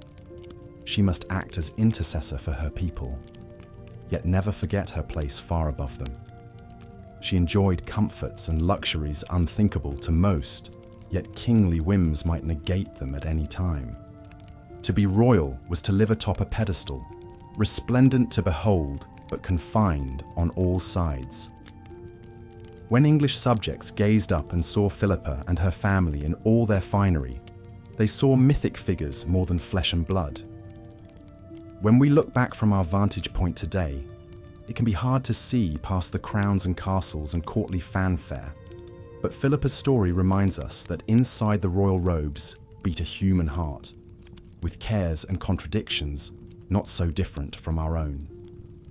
So come, let us return to the halls of Windsor and feel like 14th century royalty for a moment. Imagine yourself in the embroidered velvet gown, rubies and sapphires sparkling at your throat, a golden circlet upon your brow. Minstrels play a delicate air on vielle and cittern, while you dine on glazed peacock and marchpane subtleties. Your children scamper off to the gardens for a game of cups and ball. Later nights will joust for your honour in the tilt yard. But linger not over long on these pleasant scenes, for affairs of state await in the council chamber, and the clerics have endless documents to be reviewed and sealed. A crowd of petitioners gather in the outer ward, begging justice and favour. There are disputes to settle between fractious lords, and the Scots are raiding the northern marches again. Your eldest son, still just a youth, must away to France and the battlefield, and all the while you feel a new babe quickening in your womb. Such is the life for medieval royalty. The great wheel of history turns on, and we must turn with it, leaving Philippa and her vanished world behind. But let us carry with us a certain empathy for those long-ago lords and ladies. For in the dark, behind our closed eyelids, we may yet catch a glimpse of them in their private chambers, stripped of regalia and reputation. And there we might recognize kindred spirits, more like us than the storybooks suggest. The crown weighs heavy, but the humanity within endures. The crown jewels, of course, were among the most prized symbols of royal wealth and majesty during medieval times. These priceless coronation regalia, crowns, orbs, scepters and swords were encrusted with glittering rubies, emeralds, sapphires and diamonds the size of quail eggs. They were worn by the monarch during the most solemn ceremonies and state occasions. Kings and queens took great pride in commissioning ever more opulent crown jewels, each more dazzling than the last. Such ostentatious displays of riches weren't just for vanity's sake. They were calculated political statements meant to awe subjects and rivals alike with the vast resources at the sovereign's command. In an era before mass media, the bedazzling spectacle of a monarch decked out in jewel-encrusted finery was a powerful propaganda tool. It reinforced the divine right of kings, the notion that rulers were anointed by God to reign over their kingdoms. The crown jewels invoked biblical kings like Solomon, famed for their wisdom, but also their stupendous wealth and earthly glory. When worn in majestic cathedrals during holy festivals, they linked the worldly might of the monarchy to the spiritual power of the church. And when flaunted before foreign emissaries, they advertised the prosperity, sophistication, and indomitable strength of the realm. Amassing such fabulous royal treasuries was an expensive business. Skilled craftsmen devoted years to perfecting a single piece. The precious metals and gemstones were sourced from the farthest corners of the known world. Gold from Africa, rubies from Asia, emeralds from Egypt. Such far-flung origins only enhance the mystique of the jewels. The greatest medieval goldsmiths and lapidaries, experts in working with precious metals and gems, were lured to royal courts with promises of generous salaries, lavish workshops, and exalted titles. In some kingdoms, these artisans took on almost priestly status. Their arcane knowledge of metallurgy and gem cutting, considered akin to alchemy. Different cultures developed their own distinctive styles of royal regalia. The Holy Roman emperors sported an octagonal crown, mimicking the walls of Jerusalem. Byzantines favored pendilia, bejeweled ornaments hanging from the crown over the ruler's cheeks and ears. English kings often held scepters topped with a cross or dove to symbolize just and peaceful sovereignty. Protecting such immensely valuable royal possessions was paramount. The crown jewels were locked away in the deepest castle vaults, guarded around the clock by the most incorruptible soldiers. Merely to handle them without permission was considered treasonous. But for all the best efforts of even the most eagle-eyed warders, the dazzling allure of the jewels sometimes proved too tempting.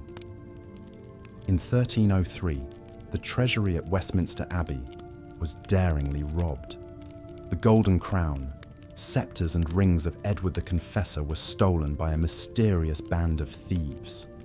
Sacrilegious as the crime was, one can almost admire the audacity of these bandits, bold as brass, making off with the most jealously guarded treasures in all the land. The repercussions were swift and terrible. Every able-bodied man in London was ordered to help with the hunt. The city gates were sealed for days.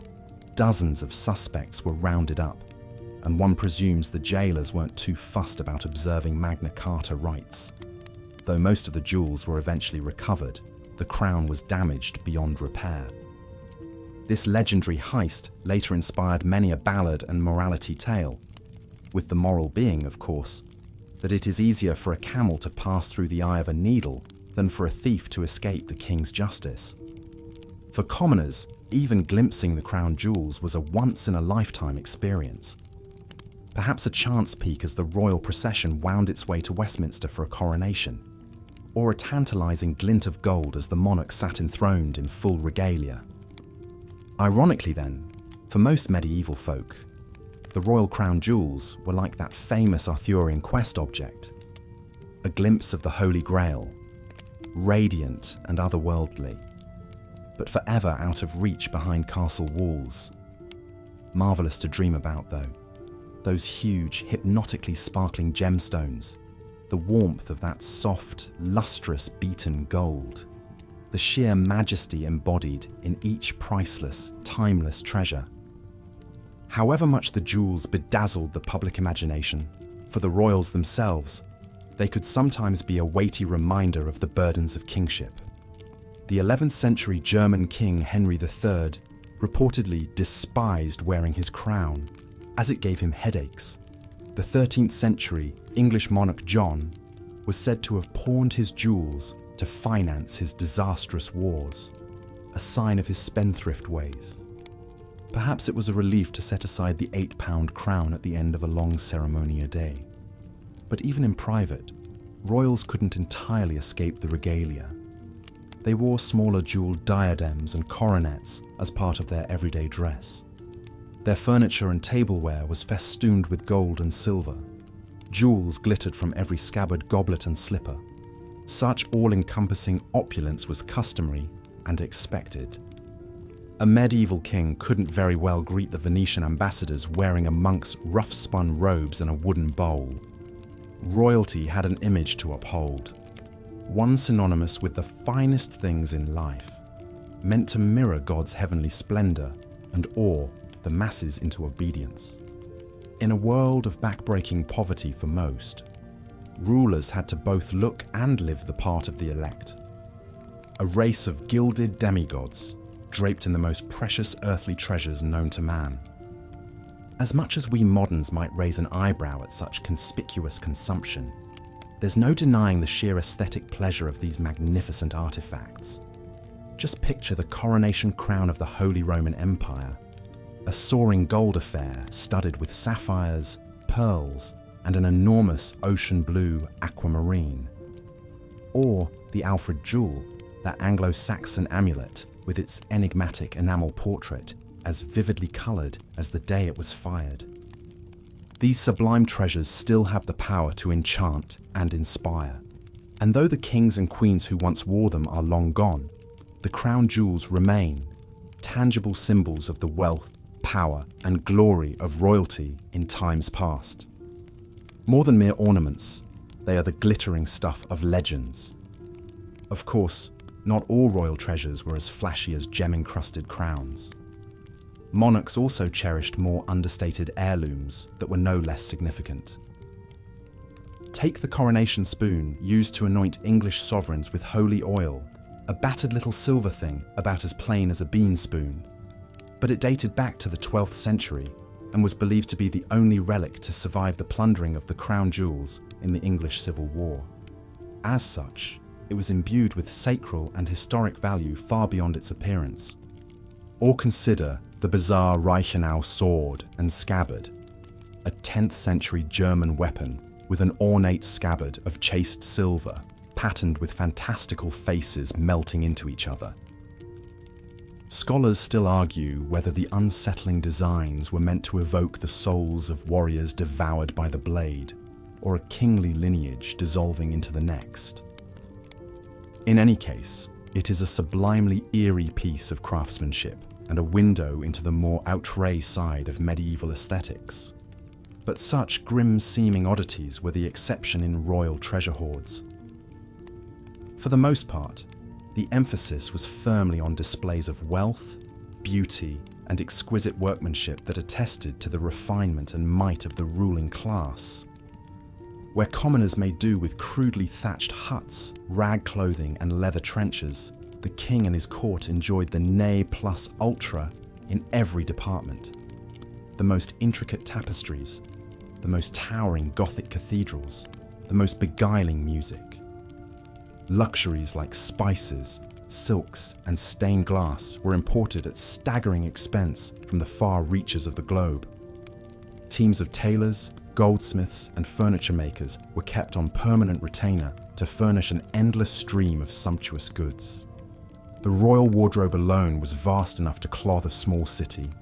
from ermine-trimmed robes to jeweled slippers to gold-plaited underpants. No wonder that, for the average swineherd or scullery maid, the royal lifestyle seemed as impossibly remote and marvellous as that of archangels or fairy kings. And no wonder that the ultimate fairy tale ending was for a humble hero to ascend to royalty, whether by pulling a sword from a stone, or marrying a prince, or simply waking to discover it had all been a beautiful dream. Yet even in their finest silks and most pompous ceremonies, medieval monarchs were only flesh and blood. They weren't immune to the same everyday ailments, emotions and indignities as the lowliest peasant. One can picture the royals nursing headaches after too much Rhenish wine, or discreetly scratching their lice-ridden wigs, or grumpily changing out of those stiff brocaded tunics into something a tad more comfy. It's this human touch that makes them relatable across the yawning centuries. Underneath all the padded pomp and circumstance, kings and queens worried about their unruly offspring, griped about their gambling debts, and suffered from indigestion, just like anyone else. They simply did so while swanning about in palatial splendor and sporting gem-studded underwear. So as we drift off to sleep, let us dream of those long-ago lords and ladies holding court in halls hung with unicorn tapestries, supping on gold-flecked pies and rose-petal puddings, dancing the farandole by candlelight in velvet sleeves and pearl-sewn veils. A world of wonders as fabulous and far off as an illuminated page from a book of hours, yet inhabited by royals who were just as human as you or I, once you pried off their crowns. Good night, sweet princes and princesses of the distant past, and flights of angels sing thee to thy rest. As we've seen, the lives of medieval monarchs were filled with grand ceremony and courtly splendor, but also weighty responsibilities and religious devotion. Perhaps no rulers embodied these contrasts quite like the 14th century English King Edward III and his queen consort, Philippa of Hainault. Edward was crowned at the tender age of 14 after the forced abdication of his father, Edward II. The young king quickly proved himself a capable ruler, a military commander, leading England into the early stages of what would become the 100 Years' War with France. Edward asserted his claim to the French throne through his mother, Isabella, the so-called she-wolf of France. This conflict would consume much of Edward's reign and come to define the chivalric ideals of his court. Alongside her ambitious husband, Queen Philippa presided over a glittering royal household teeming with nobles, courtiers, servants, and visiting dignitaries. Philippa was no passive consort. She actively engaged in diplomacy, even personally negotiating a truce with Scotland, while Edward was away campaigning in France. The Queen was also a noted patron of the arts, particularly minstrels and musicians. Her influence helped shape the elegant, refined court culture for which she and Edward became renowned. Of course, the glamour and power couple dynamics of Edward and Philippa's marriage didn't preclude them from fulfilling the primary duty expected of any royal pair, producing heirs, and in this, they certainly rose to the occasion. Philippa bore a remarkable 12 children in total, including 5 sons who survived to adulthood. The eldest, Edward of Woodstock, would earn fame as the Black Prince and father the future King Richard II. Through Philippa's many daughters, the Plantagenet dynasty forged marital alliances across Europe. For all the splendor and intrigue that swirled around them, Edward and Philippa seem to have enjoyed a surprisingly stable and affectionate union by the standards of medieval royalty. Unlike his philandering father, Edward III never kept an official mistress. He relied on Philippa as a trusted political advisor and companion. According to some accounts, as the Queen lay on her deathbed, the grief-stricken Edward dutifully held her hand for several days until she passed. Even before Philippa's death in 1369, Edward began to withdraw from public life as he entered old age. The capable leader who embodied the chivalric ideal had grown increasingly infirm in both body and mind. During his final years, he fell under the influence of his grasping mistress, Alice Perez, who purportedly plundered the royal treasuries.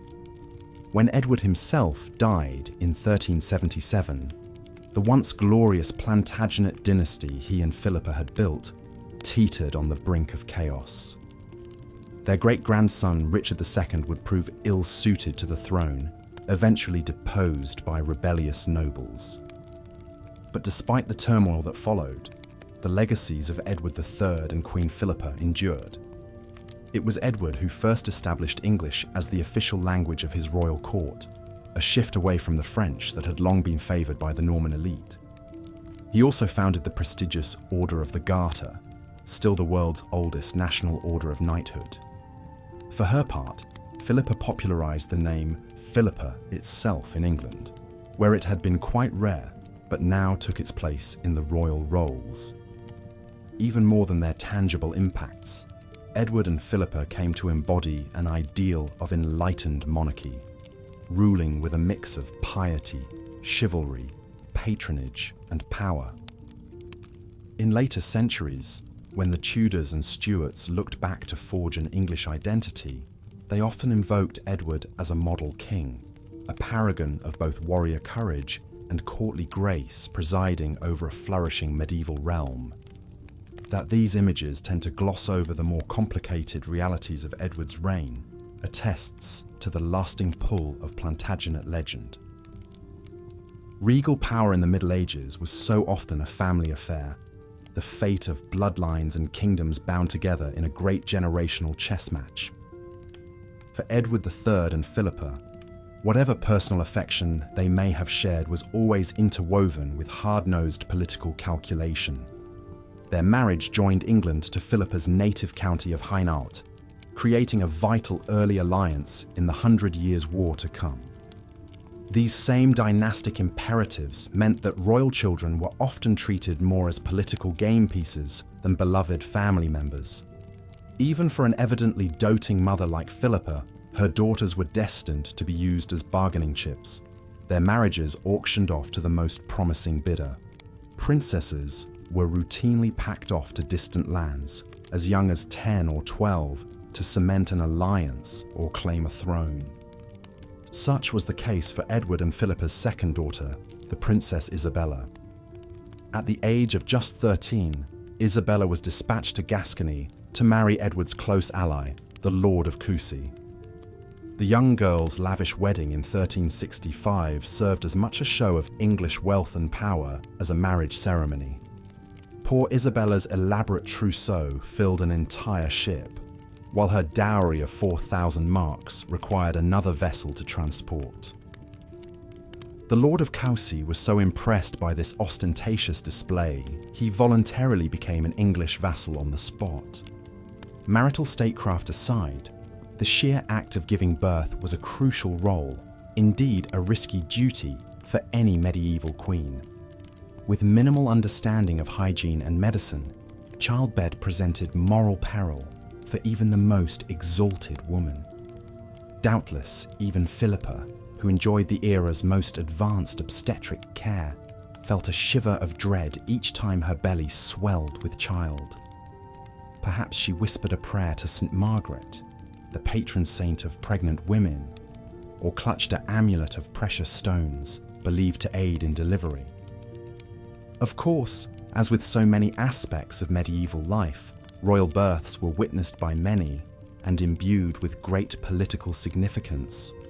When her time drew near, Philippa would take her chamber, retiring with her ladies to await labour in a darkened room sealed tightly against evil humours.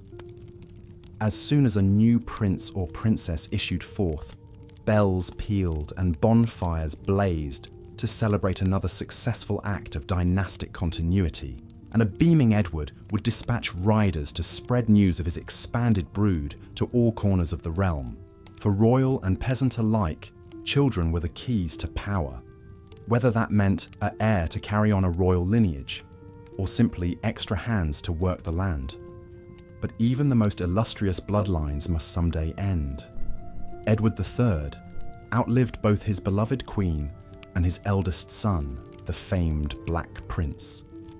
He died a dribbling shell of his former self, the realm he'd once commanded, already slipping into discord. There's a certain poetic symmetry to the fact that Edward was ultimately succeeded by his young grandson, Richard II, who was himself deposed and probably murdered. In the end, even the mightiest medieval monarch was made of the same breakable flesh and blood as the lowliest serf. The royal crown was always a heavy burden to bear, even when lined with the softest ermine. Perhaps there's cold comfort to be found in that essential equality. Whatever our station in life, we all grow, strive, scheme, and hurt. We love and we lose. We play our role upon fortune's stage for a brief hour, and then are heard no more. Kings and peasants alike return to the same silent dust from whence we came. And yet, some royal sparkle still catches the eye across the ages. In the heraldic lions stitched on a mouldering banner, or the entwined initials illuminated in a book of hours, in the ghostly chivalry of a poem praising long-dead knights and ladies. The traces linger like the scent of incense in a draughty chapel, or the half-remembered remnants of a dream upon waking.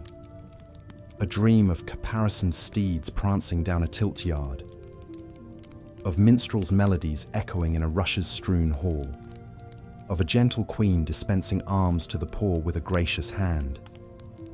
The clamour and pageantry fades into night's blessed hush, while somewhere in the distant darkness, a monarchy endures. As the sun set over the medieval kingdom, the castle grew quiet and still. The day's labours complete, the monarch and their court retired to their private chambers to unwind and prepare for the night ahead. For royalty, even these intimate moments maintained an air of refinement and ritual. Servants would assist the king and queen in changing out of their finery and into their sleeping attire. Luxurious nightgowns and robes of fine linen or silk, perhaps trimmed with delicate lace or fur, were donned. A chambermaid would brush out the queen's long hair with slow, soothing strokes until it shone like spun gold in the flickering candlelight. The king might sit pensively by the fire, sipping a goblet of warm, spiced wine as a page removed his shoes. These private quarters were the ultimate sanctuary, where royalty could let their guard down, away from prying eyes. Here, in the innermost chambers, the trappings of wealth and status were more understated. Tapestries depicting serene gardens and religious scenes adorned the walls, while plush carpets cushioned the stone floors. The massive canopied bed was piled high with embroidered pillows and blankets, an inviting cocoon promising a restful night's sleep. Before retiring, the monarch might linger over private correspondence at their writing desk, or pore over state documents one last time. A confessor would arrive to hear the royal confession and offer a blessing. Finally, with a weary sigh, the king and queen would slide into bed and draw the heavy velvet curtains closed around them, shutting out the world. As sleep descended, one wonders what filled the dreams of these powerful rulers. Did they envision victories on the battlefield, grand castles rising from their kingdoms, their legacy stretching through the centuries? Or perhaps in sleep, they were simply ordinary men and women, rejoicing, grieving, hoping, and loving just like any other. Kings and paupers alike look peaceful in slumber, the burdens and blessings of their lives temporarily forgotten. Though we often imagine royalty living in unimaginable splendor, in truth their lives were an inseparable blend of pageantry and privacy, responsibility and repose. To peer through the gates of a castle is to realize that within those thick stone walls, behind the crowns and gowns, beat hearts not so different from our own. The storied walls of England's Leeds Castle could tell such tales of royal humanity, for this moated manor hosted many medieval monarchs over the centuries. Built in 1119 by the Norman lord Robert de Crèvecoeur, Leeds passed into royal ownership under King Edward I in 1278. This Castle of Queens, Queen of Castles, as it was known, became a favourite retreat of Edward's queen, Eleanor of Castile. Eleanor was renowned for her beauty, intelligence, and fierce devotion to Edward. A Spanish princess, she wed the English prince at the tender age of 13 and stood loyally by his side as he ascended to the throne and fought wars in Wales and Scotland. Together, the royal couple had an impressive 16 children, securing the Plantagenet dynasty. Tragedy struck in 1290 when, travelling to join Edward on campaign, the 49-year-old Eleanor fell ill with a quartan fever. The king rushed to her bedside at the manor of Harby, but there was nothing to be done. As Edward cradled his beloved wife, Eleanor slipped away, leaving the king utterly bereft. "I loved her tenderly in her lifetime," Edward lamented.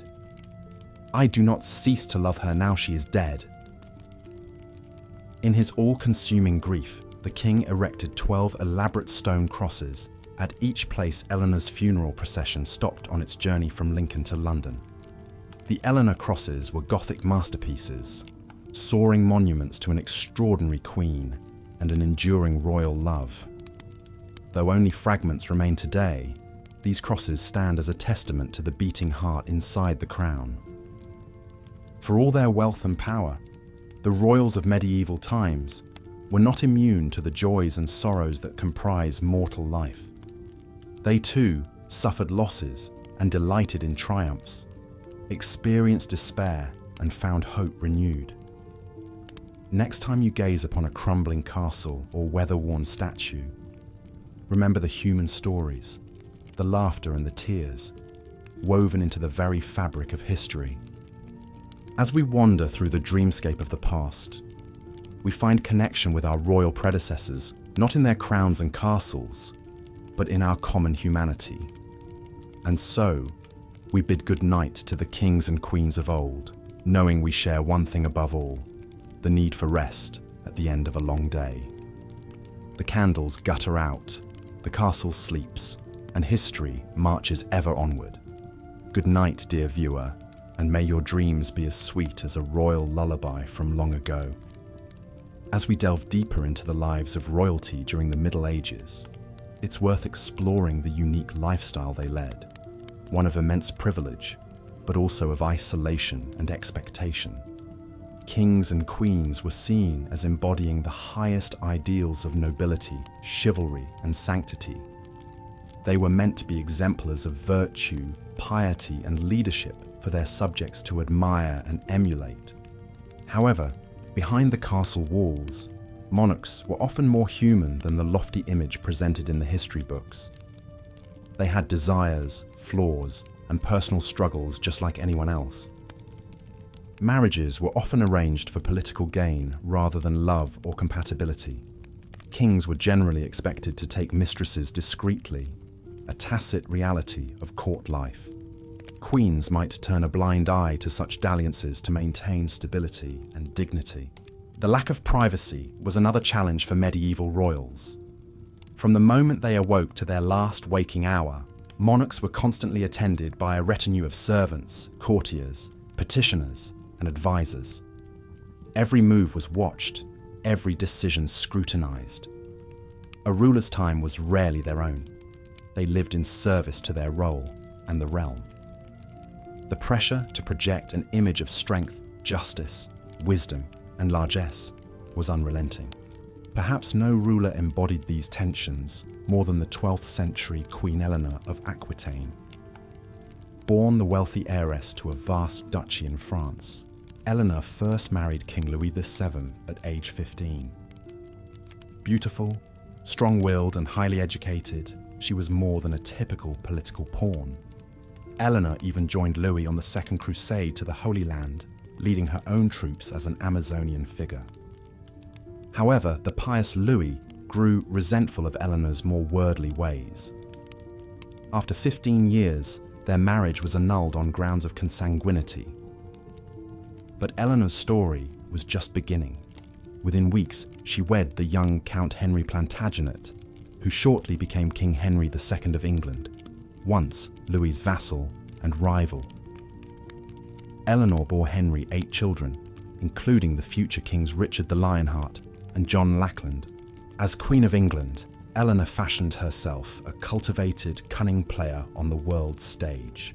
She was the matriarch of the vast Plantagenet Empire, spanning England and much of France.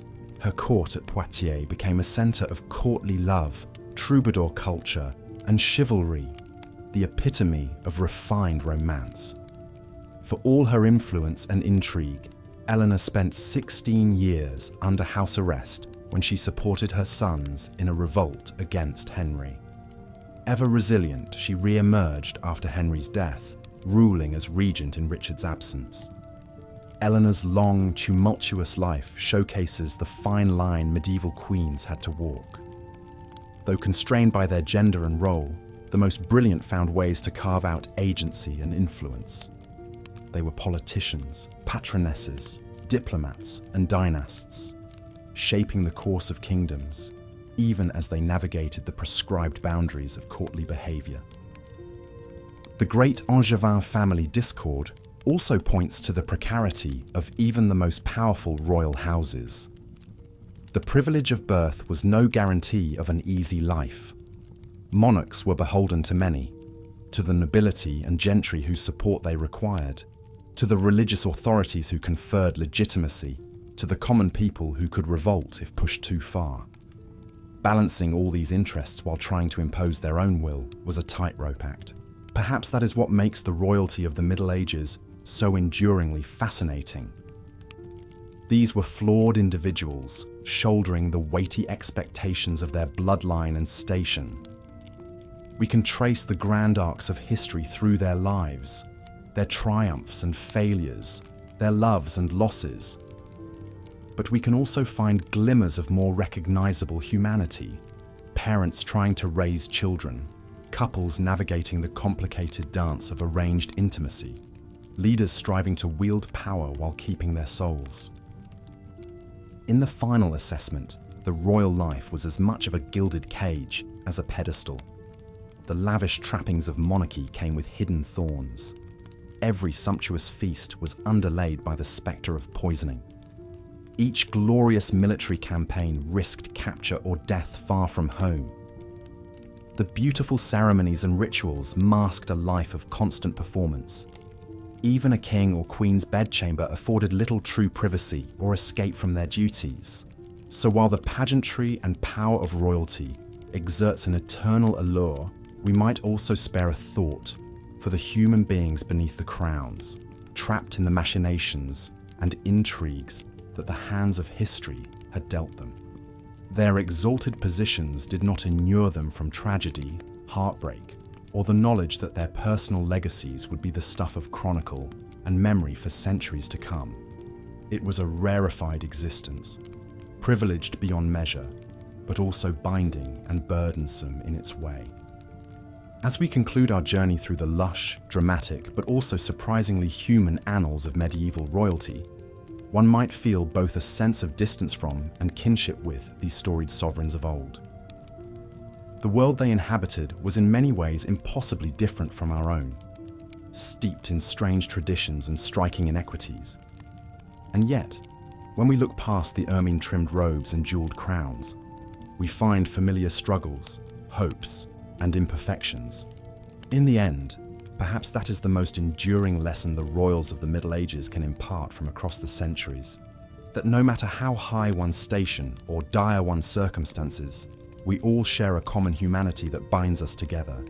Kings and commoners alike are but players on the great stage of history, each with roles to fulfill before yielding to the next generation in the unending cycle of birth, ambition, striving, and decline that is the mortal condition.